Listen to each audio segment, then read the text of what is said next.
পাশের বাড়ির সুন্দরী বৌদিকে বা আন্টিকে পটানোর সেরা কৌশল ছেলেদের জন্য 100% কার্যকর। এটা ঠিক যে যুবক বয়সে ছেলেদের অল্প বয়সের মেয়েদের তুলনায় একটু বেশি বয়সের মেয়েদের প্রতি আগ্রহ বেশি থাকে, কারণ একটা যুবতী মেয়ের থেকে একটা বিবাহিত মেয়ের শরীরের দেহে পরিপূর্ণতা থাকে, আর সেটা দেখেই ছেলেরা ইমপ্রেস হয়।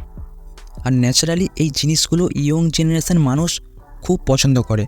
আর এই বয়সে যেসব মহিলারা তাদের ফিটনেসটা একটু ধরে রেখেছে তাদের কথা নাই বা বললাম, রীতিমতো তুফান বন্যা বয়ে যায় তাদের অন্তরে। আর এই সমস্ত মহিলাদের খুব সহজেই পটানো যায়, আর ইচ্ছে মতো সব কিছু, মানে আপনি যেটা চাইছেন সেই সবও কিছু খুব সহজেই করা যায় যদি তাকে একবার ইমপ্রেস করে হাতের মুঠোয় আনতে পারেন। তবে একটা কথা মনে রাখবেন, শারীরিক সম্পর্ক করার আগে আপনাকে চলতে হবে তার ইচ্ছায়। যখন একটা বার তাকে আপনি বিছানায় শোয়াতে পারবেন তখন সে চলবে আপনার ইচ্ছায়। সে আপনার যত অনুগত থাকবে, আপনার বউ আপনার এত অনুগত থাকবে না। প্রথমত, যার সাথে আপনি শারীরিক সম্পর্ক করতে চাইছেন তার উইক পয়েন্টগুলো খুঁজে বের করতে হবে সবার আগে। তার মানসিক ও শারীরিক অবস্থার সম্পর্কে একটা ধারণা রাখতে হবে। আপনাকে কখনোই তার সামনে খুব চালাক বা বোকা সাজার দরকার নেই, নর্মাল থাকবেন।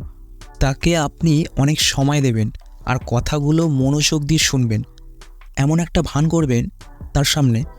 আর অবশ্যই তাকে খুব টেক কেয়ার করবেন। তাকে আপনি অনেক সময় দেবেন, তার কথাগুলো মনোযোগ দিয়ে শোনার ভান করবেন, আর অবশ্যই তাকে প্রচুর পরিমাণে টেক কেয়ার করবেন। তারপর আস্তে আস্তে তার মনের খুব শক্ত একটা অবস্থান করে নিতে হবে। আপনার সব কাজে যেন আপনাকে সে বিশ্বাস করতে পারে।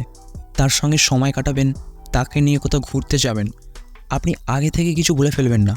তার মনটা যখন খুব খারাপ তখন আপনি একটা অফার করবেন, সে দেখবেন না বলতে পারবে না। প্রথমেই কোনো রোমান্টিক প্লেসে নয়, যাবেন মার্কেটে, পার্কে, রেস্টুরেন্টে অথবা খোলা কোনো জায়গায়, যাতে করে আপনার সাথে বসে মন খুলে কিছু কথা সে বলতে পারে। আপনাদের সম্পর্ক কিছুটা ডিপ হলে তাকে মুভি দেখতে নিয়ে যান, লং ড্রাইভে বা নাইট পার্টি, এমন কোথাও যাবেন যেখানে সে অনেকটা সময় আপনাকে দিতে পারে। তবে সেই সময় আপনি একটা জিনিস খুব ভালো করে লক্ষ্য করবেন, তার কোনো আকার, কোনো ইঙ্গিত আপনাকে কোনো মেসেজ দিচ্ছে কিনা, অথবা আপনার সাথে আড্ডা না দিলে বা ঘুরতে না গেলে সে কোনো অস্থিরতা দেখায় কিনা, সেটা একটু লক্ষ্য করুন। তারপর তার স্বামীর কথা তুলবেন, আগে কখনো প্রেম করেছে কিনা, তার সাথে ফিজিক্যাল রিলেশন হয়েছে কিনা, এতদিন সে একা একা কীভাবে ছিল, এসব বলে বলে তার সাথে আপনি খুব ফ্রি হয়ে যাবেন। এসব কথা বলার পর দেখবেন তার উপর আপনার একটা নিয়ন্ত্রণ এসে যাবে। এরপর আপনার আসল কাজ শুরু। এবার আপনি আকারে ইঙ্গিতে পাশাপাশি বসার চেষ্টা করুন। যেমন কখনো কখনো তার গায়ে হাত দেবেন, তার চুলে হাত দিন, তার হাতে হাত রাখুন। প্রথম সে আপনাকে না করতে পারে, তারপরে খুব স্মুথলি একটা চালিয়ে যাবেন। মনে রাখবেন, গায়ে হাতটা দেওয়াটা খুবই টেকনিক্যাল ব্যাপার, আর এটা কিন্তু খুব দরকারি একটা পার্ট। কিন্তু এই অবস্থায় সে যদি প্রচুর পরিমাণে রেগে যায় তাহলে আপনার মিশন ফেল্ড। আর যদি দেখেন আপনার এইসব আচরণে সে অভ্যস্ত হয়ে গেছে, তখন বুঝে নিতে হবে আপনার কাজ শেষ।